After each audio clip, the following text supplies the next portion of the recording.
नमो नमः। सीमा कौशिक की कक्षा में आपका स्वागत है। आज हम करने जा रहे हैं आपकी संस्कृत की पाठ्य पुस्तक से तृतीय पाठ है डिजी भारतम का अभ्यास। इससे पहले के वीडियो में हम इस पाठ की व्याख्या और इसके शब्दार्थ कर चुके हैं। अब हम इसका अभ्यास करते हैं। सबसे पहला प्रश्न है, अधोलिखिता नाम प्रश्ना नाम उत्तराणि एक पदेन लिखेत। नीचे लिखे प्रश्नों के उत्तर एक पद में लिखिए। सबसे पहला प्रश्न है, कुत्र डिजिटल इंडिया इत्यस्य चर्चा भवति। कहाँ डिजिटल इंडिया इसकी चर्चा होती है।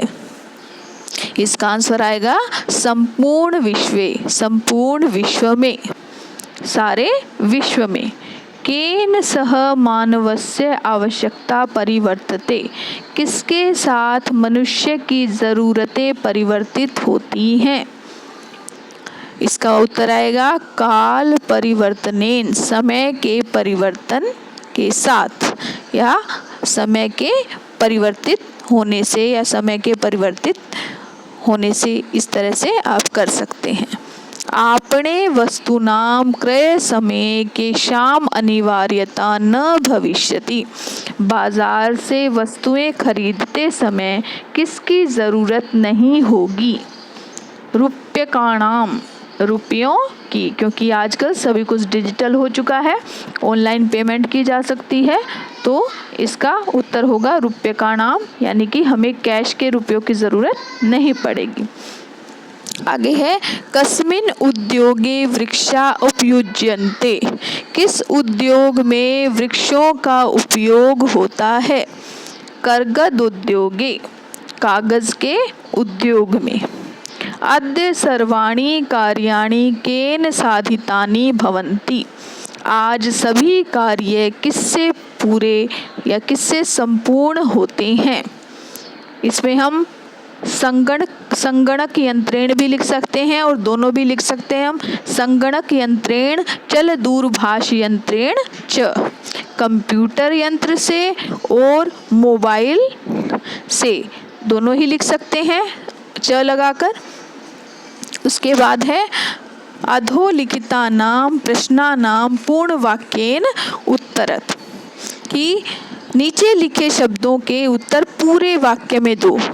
इससे पहले तो हमने एक एक शब्द में उत्तर किए, अब हमें पूरे वाक्य में देना है। तो मैं आपको समझाऊंगी इजी तरीके से कि कैसे आप एक दो शब्द याद करके पूरे वाक्य में उत्तर दे सकते हैं। पहला है, प्राचीन काले विद्या कथम गृह्यते स्म। इसमें आपने क्या करना है, सबसे पहले तो आप प्रश्न के अंदर प्रश्नवाचक शब्द को देख लीजिए क्या है, और फिर आपने उस प्रश्नवाचक शब्द की जगह जो उत्तर में आना है उसको आपने लिखना है, और आगे और पीछे जो प्रश्न के शब्द है वो सेम रहेंगे। तो इस तरह से आप पूर्ण वाक्य का उत्तर कर सकते हैं। तो प्राचीन काले विद्या कथम गृह्यते स्म। प्राचीन काल में विद्या कैसे ग्रहण की जाती थी। तो इसमें हमारा प्रश्नवाचक शब्द है कथम। तो कथम की जगह हम क्या लिख देंगे, श्रुति परंपराया, सुनने की, श्रवण परंपरा से। तो इसका पूरा वाक्य क्या बन जाएगा, प्राचीन काले विद्या श्रुति परंपराया गृह्यते स्म। उसके बाद है, वृक्षाणाम कर्तनम कथम न्यूनताम यास्यति। वृक्षों की कटाई कैसे कम होती है। तो इसमें प्रश्नवाचक शब्द कथम है, तो इसकी जगह हम क्या लिख देंगे, संगणकस्य प्रयोगेण, कंप्यूटर के प्रयोग से। तो इसका पूरा आंसर क्या बन जाएगा, वृक्षाणाम कर्तनम संगणकस्य प्रयोगेण न्यूनताम यास्यति। उसके बाद है, चिकित्सालय कस्य आवश्यकता अद्य न अनुभूयते। चिकित्सालय यानी कि चिकित्सालयों में, अस्पताल में, हॉस्पिटल्स में किसकी आवश्यकता आज अनुभव नहीं होती। इसका आंसर हम कस्य प्रश्नवाचक शब्द है, इसकी जगह लिखेंगे हम रूप्यकाणाम, रुपयों की। इसका पूरा आंसर बनेगा चिकित्सालय रूप्यकाणाम आवश्यकता अद्य नानुभूयते। उसके बाद है वयम कस्याम दिशि अग्रेसरामः, हम किस दिशा में आगे बढ़ें। कस्याम प्रश्नवाचक शब्द है तो इसकी जगह क्या आ जाएगा, डिजि भारतम इति। तो क्या आएगा, वयम डिजि भारतम इति दिशि अग्रेसरामः।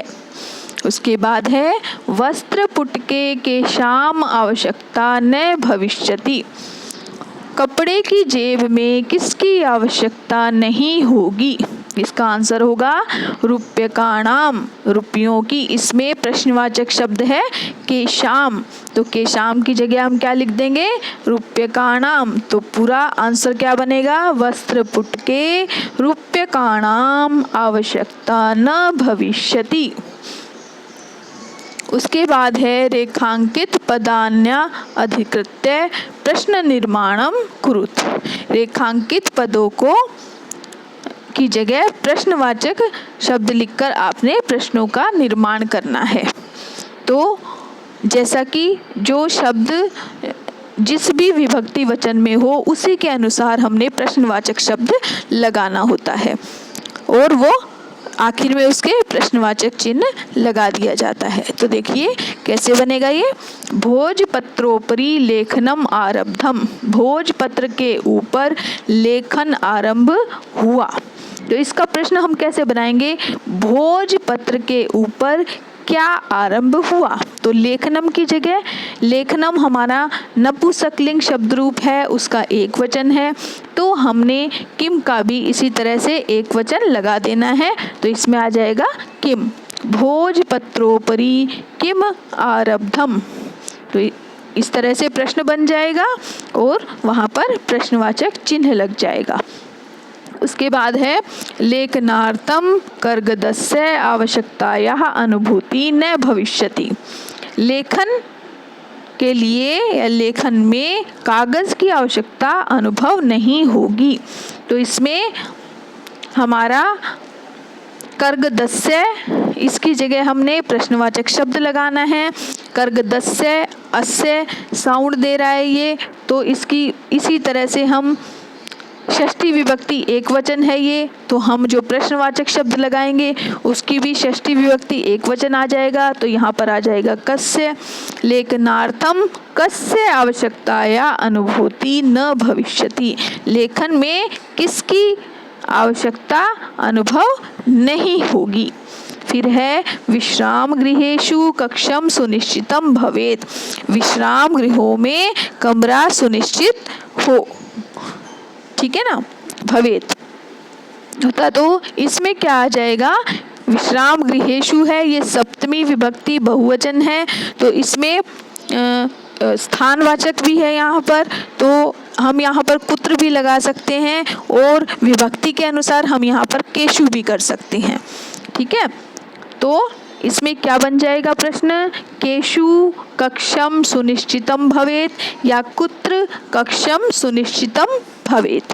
उसके बाद है सर्वाणि पत्राणि चल दूरभाष यंत्रे सुरक्षितानि भवन्ति, सभी टिकट मोबाइल फ़ोन में सुरक्षित होते हैं। तो इसमें सप्तमी और एक वचन है, चल दूरभाष यंत्रे, तो यहाँ पर क्या आ जाएगा, कस्मिन। तो सर्वाणि पत्राणि कस्मिन सुरक्षितानि भवन्ति, सभी पत्र किसमें सुरक्षित होते हैं, सभी टिकट किसमें सुरक्षित होते हैं। उसके बाद है वयम उपचारार्थम चिकित्सालयम गच्छामः, हम सब उपचार के लिए चिकित्सालय जाते हैं। तो यहाँ पर उपचार के लिए आया है तो अर्थम आ रहा है यहाँ पर, तो हम भी शब्द जो लिखेंगे प्रश्नवाचक शब्द तो वो किमर्थम हो जाएगा। तो वयम किमर्थम चिकित्सालयम गच्छामः। आगे है फोर्थ क्वेश्चन थोड़ा डाउटफुल है क्योंकि ये आपके सिलेबस में नया पार्ट जोड़ा गया है, तो कई बार होता है कुछ मिस्टेक हो जाती है प्रश्न में, तो इसमें भी कुछ मिस्टेक है वो मैंने ठीक कर दी है। तो इसमें जो हमारा चौथा प्रश्न है उसमें जो थर्ड ऑप्शन है और फिफ्थ ऑप्शन है वो गलत दिए गए हैं, वो हम ठीक कर रखा है मैंने, वो आप देख लीजिए। उदाहरणाम अनुसृत्य विशेषण विशेष्य मेलनम कुरुत। विशेषण और विशेष्य का मेल करना है, कौन से विशेषण के साथ कौन सा विशेष्य जुड़ेगा। तो इसमें एक तरफ दिए गए हैं मौखिकम मनोगतः महान मुद्रा विहीन, और दूसरी तरफ दिए गए हैं ज्ञानम उपकारः काले, ये गलत है, सामग्री आएगा इसकी जगह विनिमय, और आखिर में जो पांचवा ऑप्शन है कार्याणी, ये भी गलत दिया गया है, इसकी जगह आएगा भावः। तो सबसे पहला है मौखिकम, मौखिकम का वही पहला ऑप्शन ही साथ में आएगा इसके ज्ञानम, यानी कि मौखिक ज्ञान। दूसरा है हमारा मनोगतः, मनोगतः मन में आए हुए, पांचवा ऑप्शन आएगा इसके साथ भावः, भाव। उसके बाद है टंकिता, टंकिता थर्ड ऑप्शन है, जो है इसके साथ थर्ड ऑप्शन आएगा सामग्री, सामने ही लिखा हुआ है ये इसके, टंकिता सामग्री। उसके बाद है महान, महान में आएगा दूसरा ऑप्शन उपकार है, महान उपकार है। उसके बाद है पांचवा मुद्रा विहीन, मुद्रा विहीन में चौथा ऑप्शन आएगा विनिमय है, मुद्रा विहीन विनिमय।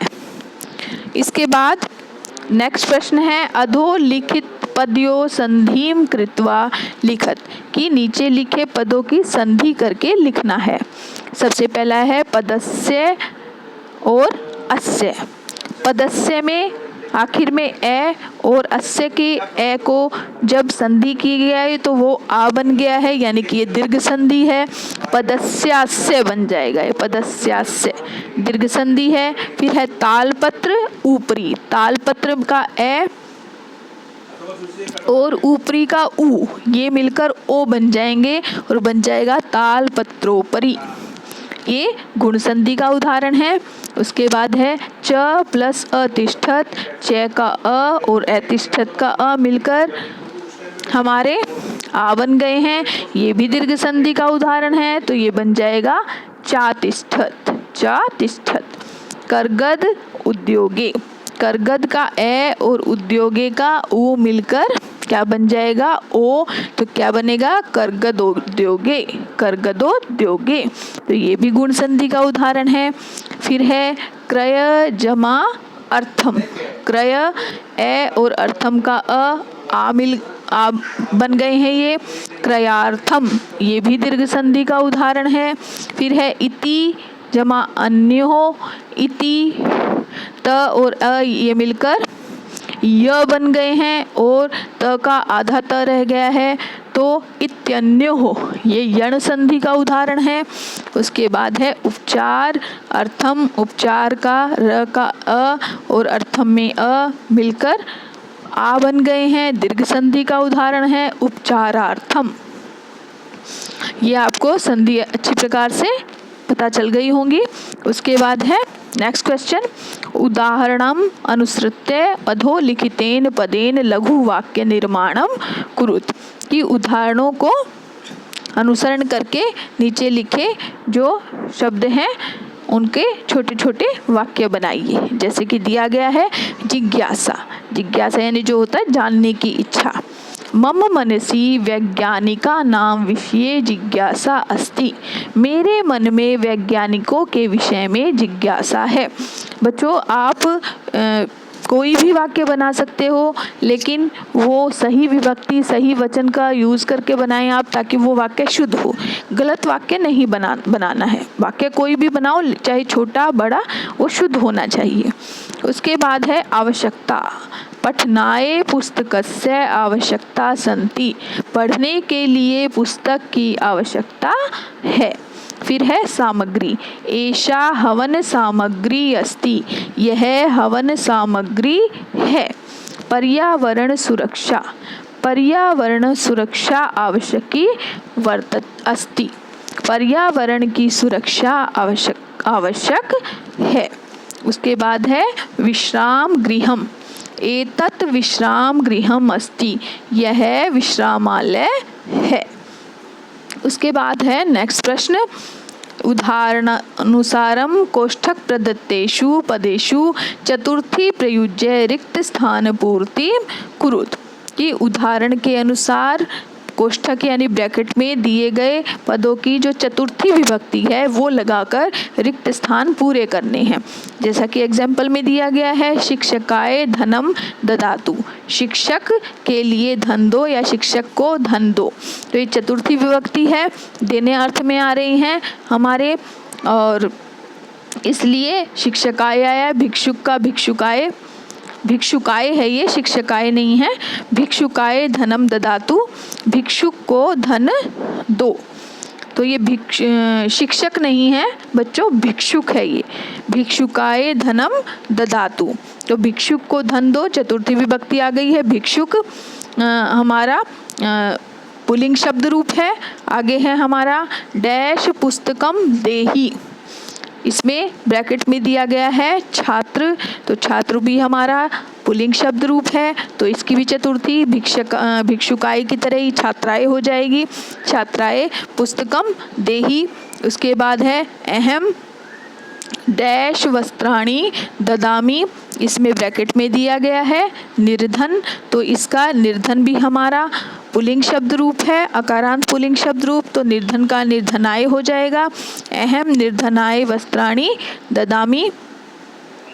उसके बाद है डैश पठनम रोचते, इसमें लता ये हमारा स्त्रीलिंग शब्द रूप आ गया है, तो इसलिए इसकी चतुर्थी विभक्ति थोड़ी चेंज हो जाएगी, क्योंकि पहले वालों में हमने पुल्लिंग की विभक्तियाँ की हैं। अब हम इसमें जब स्त्रीलिंग की चतुर्थी एक वचन बनाएंगे तो क्या बन जाएगा, लतायी। ठीक है, लता पढ़ना पसंद है, पठनम रोचते। उसके बाद है रमेश है डैश अलम, तो इसमें क्या है, सुरेश दिया गया है, सुरेश वही पुल्लिंग शब्द रूप है, चतुर्थी विभक्ति सुरेशाय, रमेश है सुरेशाय अलम।